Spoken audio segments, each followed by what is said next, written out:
Le cosieron la boca con hilo de seda, despacio, puntada tras puntada, para que no volviera a hablar con una criada. En el reino de Siam, las palabras podían costarte más que la vida, y a él le costaron la voz. El castigo fue tan cruel que el palacio entero enmudeció. Nadie se atrevía a pronunciar su nombre, ni a mencionar a la sirvienta por la que lo perdió todo. ¿Quién fue este príncipe silenciado? ¿Por qué lo castigaron como si fuera un animal? ¿Y qué clase de realeza ordena sellar los labios de su propia sangre por un susurro prohibido? Quédate, porque esta historia no se olvida. Aunque la boca esté cerrada, las heridas siguen hablando. Es el siglo XVIII, una era de esplendor y severidad en el reino de Ayutthaya, donde el río Chao Phraya serpentea como una vena de vida, sus aguas reflejando templos relucientes, mercados bulliciosos y la rígida jerarquía de un mundo donde los dioses caminan entre los hombres, pero solo los reyes dictan su voluntad. En el corazón del palacio, un laberinto de jardines perfumados, estanques de lotos y estatuas de bronce que brillan bajo el sol. Un joven príncipe de apenas 13 años, Frachai, pasea entre las sombras de los tamarindos. Su túnica de seda bordada ondeando como un estandarte de su linaje, sus ojos brillando con una curiosidad que no conoce fronteras, un fuego que desafía las leyes de un reino donde el orden es sagrado, donde la casta es inquebrantable, donde un solo paso en falso puede costar la vida. Las leyes palaciegas son claras, grabadas en piedra y en el alma de cada súbdito. Ningún miembro de la realeza puede hablar con un sirviente de bajo rango. Ningún príncipe puede manchar su sangre divina con la cercanía de los impuros. Ninguna alma puede desafiar la voluntad del rey sin pagar un precio que resuena como un tambor en la noche. Pero Frachai, con su corazón aún joven, con su mente llena de sueños que no caben en los muros del palacio, cometió el pecado imperdonable. Habló con una criada, una niña de ojos oscuros llamada Mali, cuyos dedos callosos limpiaban los suelos de mármol, cuya voz era un susurro humilde, cuya presencia era invisible para todos, salvo para él. Le dio un pequeño amuleto, una pieza de jade tallada con la forma de un loto, un gesto de bondad que brilló como una estrella en la vida opaca de Mali, pero que en los ojos del palacio era una traición, un desafío al orden divino, una mancha en la corona. El rey, su padre, un hombre cuya mirada podía detener el corazón, cuya voz era la ley misma, ordenó un castigo que helaría la sangre de los cortesanos, un espectáculo para recordar a todos que el orden no se doblega, que la realeza no se contamina, que el desafío se paga con dolor. No gritó, no suplicó, sufrió. Con hilo de oro, el metal de los dioses, le cosieron la boca mientras estaba consciente. Cada puntada un recordatorio de su transgresión, cada hilo un lazo que ataba su voz al silencio eterno. Durante 3 días, el príncipe fue exhibido en el patio del palacio, su rostro pálido, sus ojos abiertos de dolor, la sangre goteando como rubíes sobre su túnica, mientras el pueblo miraba en silencio, sus corazones pesados, sus cabezas inclinadas, sus susurros ahogados por el miedo. Mali, la criada, fue ejecutada como fuente de impureza, su cuerpo arrojado al río, sus gritos apagados por las aguas que corren sin memoria. El príncipe murió desangrado al 3er día, su cuerpo un frágil caparazón, sus ojos aún abiertos, como si buscaran a Mali en el horizonte, como si su alma se negara a abandonar el mundo que lo había traicionado. El hilo de oro, símbolo de realeza, se convirtió en un emblema de crueldad, un recordatorio de que incluso los príncipes podían ser silenciados, de que el amor, aunque puro, podía ser castigado con sangre, de que el reino de Siam guardaba sus secretos en un sudario de oro y dolor. ¿Quién fue? Frachai. ¿Un niño que soñó más allá de las cadenas de su casta? ¿O un rebelde cuya bondad desafió a los dioses? ¿Y qué fue de Mali, cuya vida fue borrada por un gesto de afecto? Esta es la historia de un príncipe cuyo corazón fue su delito, de un reino donde el orden era más sagrado que la vida, de un hilo que cosió no solo una boca, sino una leyenda que aún susurra en las sombras del Chao Phraya, un eco que no se desvanece. Frachai no nació para el silencio, pero el palacio lo moldeó con sus muros, sus reglas y su peso, un mundo donde la realeza era divina, pero también prisionera de sus propias leyes, un reino donde un niño podía ser príncipe, pero nunca libre. Nacido alrededor de 1705 en el gran palacio de Ayutthaya, Frachai era el hijo menor del rey, un hombre conocido como Suriyentra Tibodi, cuyo reinado fue una danza de poder y paranoia, sus ojos siempre vigilantes, su corona una carga que exigía obediencia absoluta. La cámara recorre los jardines del palacio, donde los lotos flotan en estanques de jade, sus pétalos temblando en la brisa, donde los pavos reales despliegan sus colas como ofrendas a los dioses, donde las campanas de los templos tañen suavemente, su sonido mezclándose con el zumbido de los insectos y el murmullo del río que abraza la ciudad. Ayutthaya, la capital de Siam, era un mosaico de esplendor y severidad, sus canales reflejando templos dorados, sus mercados llenos del aroma a especias, pescado seco y mango maduro, sus calles un desfile de monjes con túnicas azafrán, mercaderes chinos con sedas traídas de Cantón, y siervos descalzos cuyos ojos nunca se alzaban hacia los nobles. La vida de Frachai estaba dictada por rituales. Despertaba al alba para ofrecer incienso a los dioses, sus pequeñas manos temblando bajo el peso de las ofrendas. Estudiaba textos sagrados bajo la mirada severa de los monjes, sus palabras grabadas en hojas de palma. Practicaba danzas ceremoniales, sus movimientos precisos pero rígidos, como si su cuerpo anhelara moverse sin cadenas.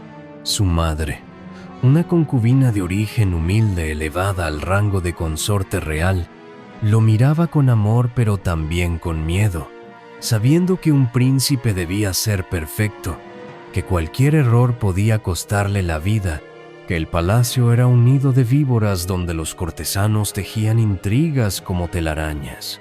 A los 13 años, Frachai era un niño de rostro delicado, sus ojos grandes y oscuros, su sonrisa un destello de inocencia en un mundo de protocolos, su curiosidad una chispa que no podía apagarse. Le fascinaban las historias de los mercaderes que llegaban de tierras lejanas China, Persia, Anamcón, cuentos de dragones, mares infinitos y ciudades de cristal.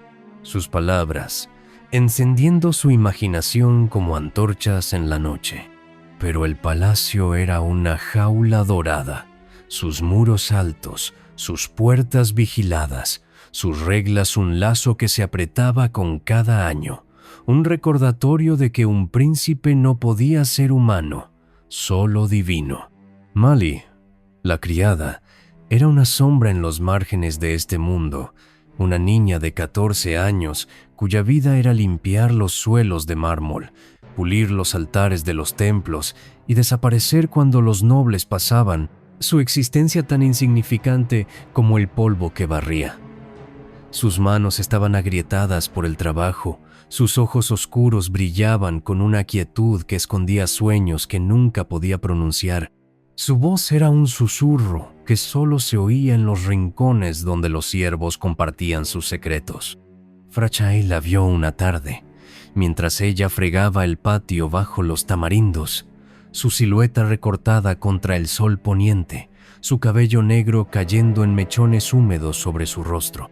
Él se acercó, no como príncipe, sino como niño, sus palabras tímidas, su sonrisa vacilante, preguntándole su nombre, ofreciéndole un pequeño amuleto de jade que había tallado él mismo, un loto que simbolizaba pureza, un gesto que para él era simple, pero para el palacio era una transgresión imperdonable. La cámara captura ese momento. El jade brillando en la palma de Mali, sus ojos abiertos de asombro, el príncipe sonriendo como si hubiera encontrado un amigo, el mundo a su alrededor ajeno al peligro que se avecinaba, el aire pesado con el perfume de los lotos y la amenaza de la furia real. Un cortesano, un hombre de ojos estrechos llamado Somsak, los vio desde las sombras, su túnica bordada susurrando mientras se movía, su rostro una máscara de desdén, su ambición alimentada por la oportunidad de ganar el favor del rey. Informó al soberano, su voz un veneno destilado en palabras de lealtad, su denuncia un arma que cortaba más profundo que cualquier espada. El rey, un hombre cuya presencia llenaba el salón del trono como una tormenta, no dudó. Ordenó que Fra Chai fuera castigado no con la muerte inmediata, sino con un espectáculo que recordara a todos la santidad del orden, la pureza de la sangre real, el precio del desafío. No gritó, no suplicó, sufrió. En el patio central, bajo un sol que quemaba como el juicio de los dioses, un monje real, con manos temblorosas pero firmes, tomó una aguja de oro y un hilo del mismo metal, reservado para ceremonias sagradas, y cosió los labios del príncipe, cada puntada un latigazo de dolor, cada gota de sangre un rubí que caía sobre su túnica, cada movimiento un recordatorio de su transgresión. Fra Chai, atado a un poste de teca tallado con dragones, permaneció consciente, sus ojos abiertos, su respiración entrecortada, su cuerpo temblando pero erguido, como si su espíritu se negara a doblegarse, como si su corazón aún buscara a Mali en la multitud que miraba en silencio, sus rostros pálidos, sus manos apretadas, sus corazones pesados con el peso de la injusticia. Mali fue arrastrada ante el palacio, su cuerpo frágil bajo las manos de los guardias, su voz un grito que se apagó cuando la espada del verdugo cortó su vida, su sangre mezclándose con el polvo del patio, su cuerpo arrojado al Chao Phraya, donde las aguas la llevaron sin dejar rastro, su nombre borrado como si nunca hubiera existido. Durante 3 días el príncipe fue exhibido, su rostro una máscara de dolor, el hilo de oro brillando como una corona cruel, la sangre secándose en su barbilla, el sol quemando su piel, los cortesanos pasando con la cabeza baja, los siervos llorando en las sombras, los monjes rezando por un alma que aún no había abandonado su cuerpo. Al 3er día, murió desangrado, su cuerpo colapsando como una marioneta cuyos hilos habían sido cortados, sus ojos aún abiertos como si miraran más allá del palacio, más allá del río, hacia un mundo donde un príncipe podía ser humano, donde un amuleto de jade no era un delito, donde el amor no se pagaba con sangre. El hilo de oro, una vez símbolo de divinidad, se convirtió en un emblema de crueldad, un recordatorio de que incluso los príncipes podían ser silenciados, de que el reino de Siam guardaba su orden con un precio que cortaba más profundo que cualquier espada. El reino de Siam en el siglo XVIII era un mundo de contrastes, un tapiz de belleza y brutalidad, tejido con hilos de oro y sangre, donde los dioses caminaban entre los hombres, pero el rey era su voz, su voluntad inquebrantable, su poder absoluto. Ayutthaya, la capital, era una joya del sudeste asiático, sus templos dorados alzándose como faros sobre los canales, sus stupas brillando bajo el sol, sus mercados un caos de colores y olores, cúrcuma molida, pescado seco, incienso quemando en altares, el dulzor empalagoso de los mangos maduros, el clangor de las campanas de los templos mezclándose con los gritos de los vendedores y el chapoteo de las barcas en el río. La cámara recorre el mercado de Ayutthaya, donde los mercaderes chinos negocian sedas y porcelana.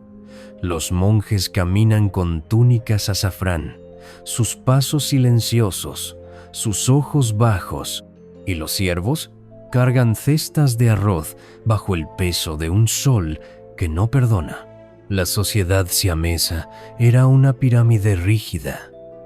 En la cima, el rey, considerado un dios viviente, su palabra ley, su mirada capaz de otorgar vida o muerte.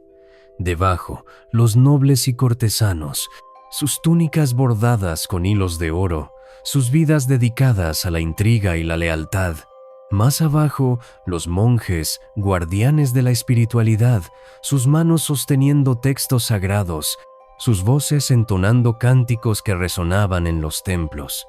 Y en la base, los siervos y esclavos, sus vidas invisibles, sus manos callosas trabajando la tierra, puliendo el mármol, sirviendo a los que estaban por encima, sus existencias un susurro que el viento se llevaba. Las leyes palaciegas eran un código de hierro, diseñadas para preservar la pureza de la realeza, para mantener la distancia entre los divinos y los comunes, para asegurar que el orden no se quebrara. El contacto entre la realeza y los siervos era un tabú, un pecado que manchaba la sangre sagrada, un desafío que requería un castigo que resonara en todo el reino, un espectáculo que recordara a todo su lugar. La corte era un nido de intrigas, donde los cortesanos como Somsak, con sus sonrisas afiladas y sus ojos vigilantes, buscaban el favor del rey denunciando a sus rivales, tejiendo redes de mentiras que podían elevarlos o destruirlos. Los monjes, aunque venerados, también jugaban su papel. Bendiciendo los castigos como actos de purificación, sus manos temblando mientras sostenían agujas de oro, sus corazones pesados por el peso de su obediencia. La vida en el palacio era un ritual constante. Ceremonias para apaciguar a los dioses, banquetes donde el arroz pegajoso se servía en bandejas de plata, danzas donde los movimientos eran una oración, y juicios donde la justicia era tan afilada como una guillotina.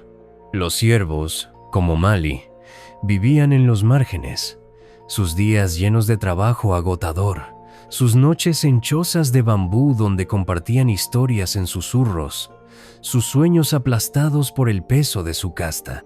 La cámara captura la vida de Mali. Sus manos fregando el mármol hasta que sangraban, su rostro oculto tras mechones de cabello húmedo, sus ojos brillando con una esperanza que no podía nombrar. Su vida, un eco que se desvanecía en el bullicio del palacio. Frachai, aunque príncipe, era un niño atrapado en este mundo. Sus días dictados por reglas que no entendía, su corazón buscando algo más allá de los muros dorados, su mente llena de preguntas que nadie respondía. Su encuentro con Mali fue un momento de humanidad en un mundo de protocolos, un destello de conexión en una sociedad que dividía a las personas como si fueran de diferentes mundos. Pero el palacio no perdonaba a la humanidad. No toleraba la bondad que cruzaba las líneas de la casta. No permitía que un príncipe fuera humano. El castigo de Frachai fue diseñado para ser un espectáculo, un mensaje grabado en la piel de un niño, un recordatorio de que el orden era más sagrado que la vida, de que la realeza era intocable, de que el desafío se pagaba con sangre. La cámara se detiene en el patio del palacio, donde el sol quema como un ojo furioso, donde el hilo de oro brilla como una serpiente enroscada alrededor de los labios del príncipe, donde la sangre gotea como un sacrificio, donde el silencio de la multitud es más pesado que cualquier grito, donde los ojos de Frachai buscan a Mali en un mundo que ya no existe para ella. El castigo de Frachai no fue solo un acto de crueldad, sino un ritual que marcó al reino, un eco que resonó en los templos, los mercados y las chozas de bambú, un cuento que se convirtió en leyenda, sus hilos dorados tejiendo una historia que nadie podía olvidar. El monje que cosió su boca, un hombre llamado Fra Ananda, temblaba mientras sostenía la aguja, sus manos expertas en bendiciones ahora manchadas de sangre, sus ojos llenos de lágrimas que no podía derramar, su voz murmurando oraciones mientras el príncipe sufría. Era la voluntad del rey, dijo años después, en un templo remoto donde buscó redención, su voz quebrada, sus manos temblando mientras encendía incienso, su alma pesada por el recuerdo. Pero los dioses no lo aprobaron. Lo sentí en el aire, en el silencio del palacio, en los ojos del niño. Fra Ananda desapareció poco después. Algunos dicen que huyó a las montañas, otros que fue silenciado por el rey. Su destino un misterio que alimentó los susurros. Una cortesana, una mujer llamada Nang Fa, cuya belleza era tan conocida como su ambición, afirmó haber visto a Frachai la noche antes de su castigo, susurrándole historias de reinos lejanos bajo los tamarindos, sus palabras un intento de calmar su corazón inquieto. Era un niño con un alma demasiado grande para el palacio, dijo, su voz baja, sus manos aferrando un abanico de seda, sus ojos brillando con lágrimas que nunca derramó. Nang Fa fue exiliada tras el incidente, su nombre borrado de los registros del palacio, su historia susurrada solo en los mercados, donde las mujeres contaban su cuento como una advertencia. Un guardia del palacio, un hombre fornido llamado Kem, encargado de atar al príncipe al poste, juró que Frachai no lloró, que sus ojos eran un fuego que quemaba más brillante que el sol, que su silencio era un desafío incluso mientras la aguja perforaba su piel. Kem abandonó su puesto días después, incapaz de soportar la culpa, y fue visto por última vez en un barco rumbo a Malaca, su rostro marcado por el peso de lo que había presenciado, su voz rota mientras contaba la historia en tabernas lejanas. Una anciana vendedora del mercado, conocida como Mae Yai, afirmó haber visto a Mali antes de su ejecución, sus manos temblando mientras ofrecía un loto al río, sus ojos llenos de una tristeza que no podía expresar. Ella no era impura, dijo Mae Yai, sus manos arrugadas sosteniendo un cesto de pescado seco, su voz un susurro que desafiaba al palacio. Era una niña que soñaba como él. Mae Yai murió poco después, su cuerpo encontrado en su choza, sus manos aún sosteniendo el cesto, como si el río hubiera reclamado su alma también.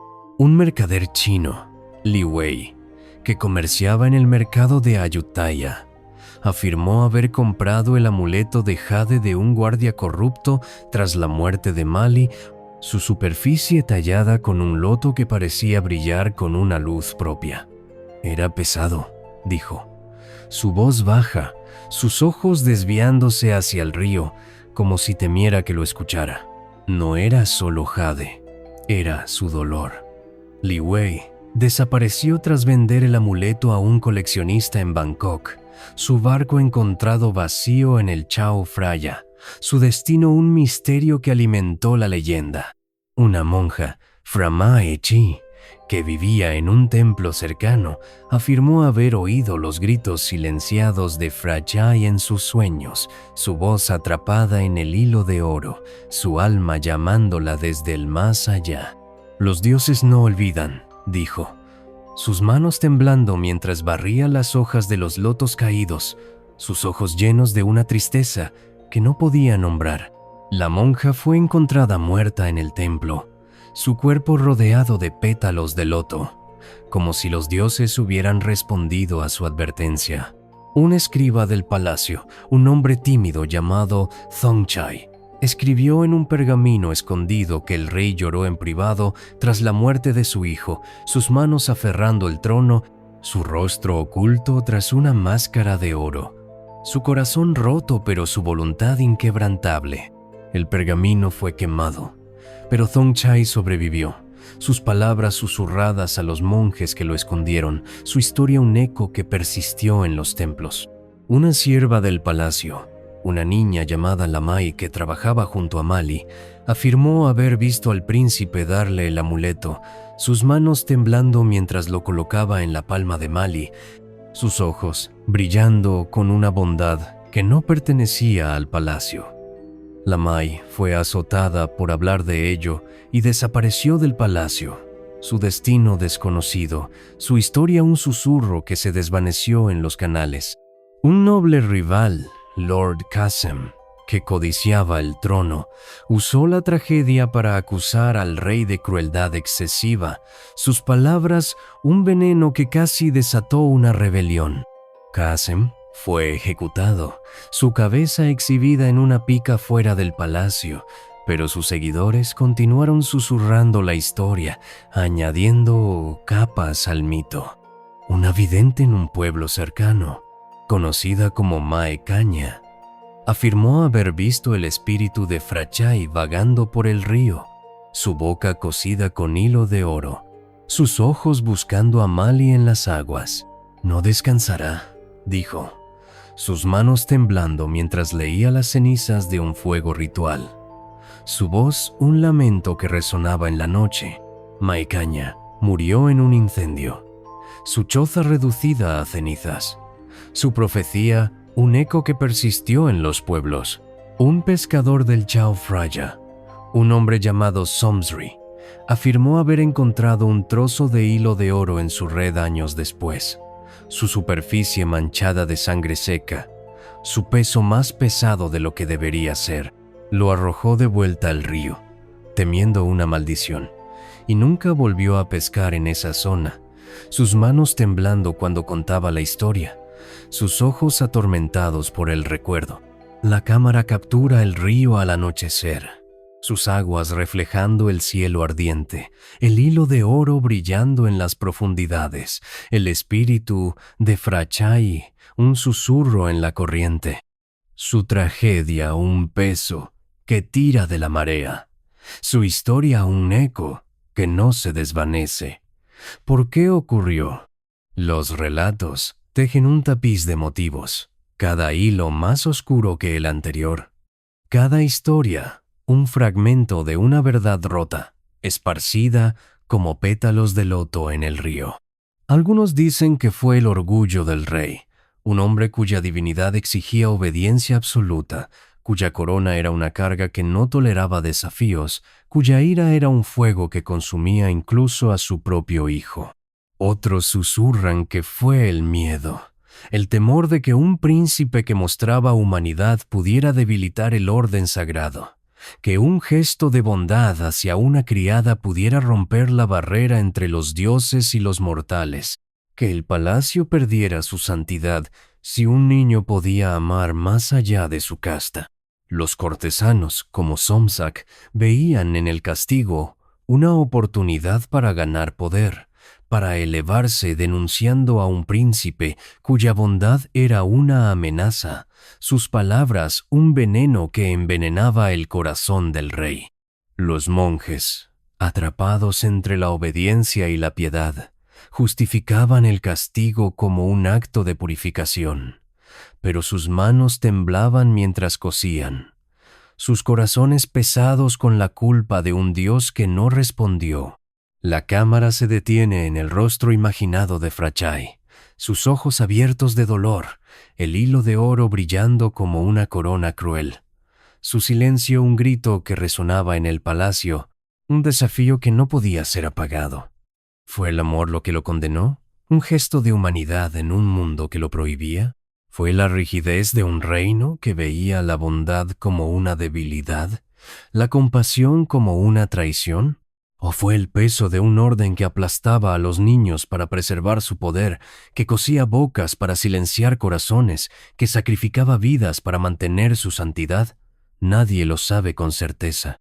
Pero los susurros persisten, llevados por el río, por el viento, por las sombras de los templos, cada voz añadiendo una capa a la leyenda, cada historia, un pétalo que flota en el Chao Phraya. El destino de Mali fue aún más efímero, su vida borrada como una huella en la arena, su nombre un susurro que el palacio se negó a escuchar. Era una criada, una niña cuya existencia era invisible, sus días llenos de trabajo que dejaba sus manos sangrando, sus noches llenas de sueños que nunca podía compartir.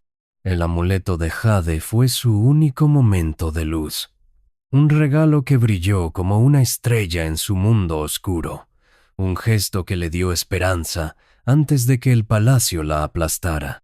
Su ejecución fue rápida, su cuerpo arrojado al río como basura, sus gritos apagados por las aguas que corren sin memoria, su vida un eco que se desvaneció en el bullicio de Ayutthaya.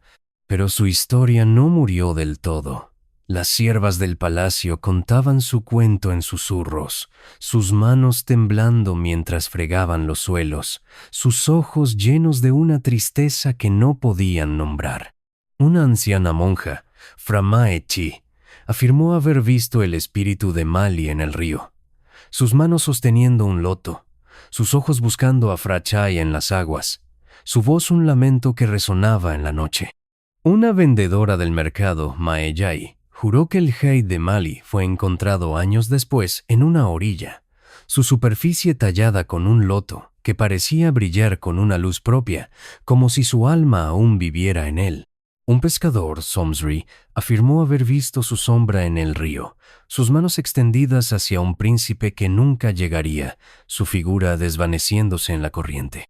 La cámara captura el Chao Phraya al amanecer, sus aguas reflejando un cielo de fuego, el loto de jade brillando en las profundidades. El espíritu de Mali, un susurro en la corriente, su tragedia un peso que tira de la marea, su historia un eco que no se desvanece. El palacio continuó, sus rituales inmutables, sus muros dorados brillando bajo el sol, sus leyes un lazo que se apretaba con cada generación. Pero la historia de Frachai y Mali no murió.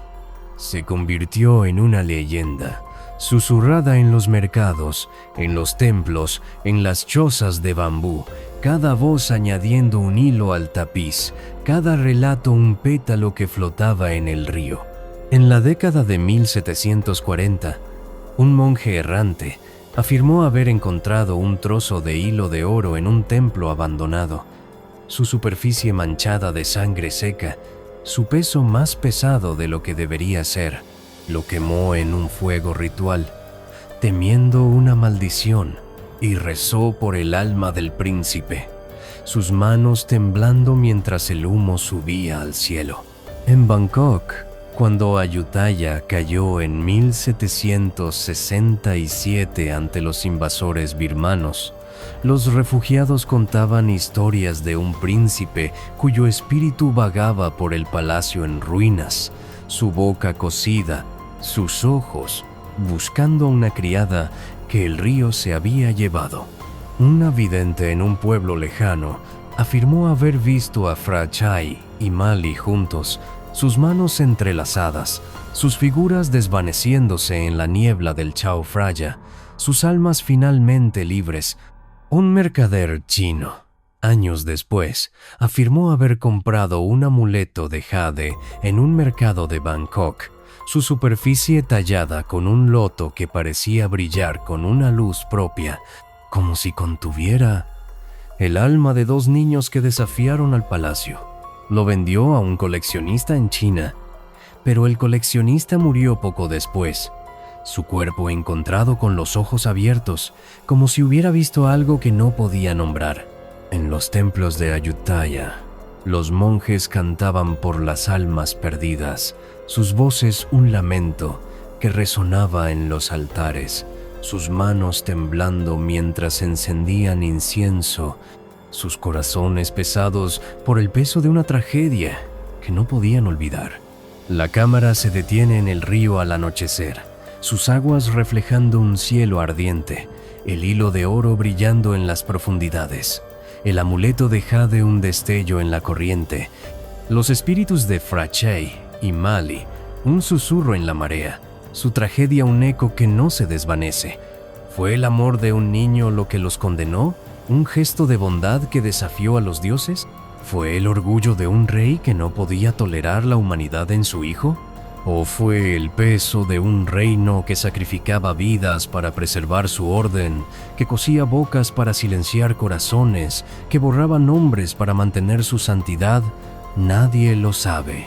Pero en el reino de Siam, donde el río lleva los susurros de los muertos, donde los templos guardan sus secretos en un abrazo eterno, donde el sol arde como un ojo que nunca olvida, el nombre de Frachai persiste, afilado como una aguja, pesado como el oro, eterno como las aguas. El hilo de oro no era solo un castigo, era su espejo, reflejando a un príncipe que soñó más allá de su casta, a una criada cuya vida fue un destello de luz, a un reino que sacrificó a sus hijos para preservar su orden.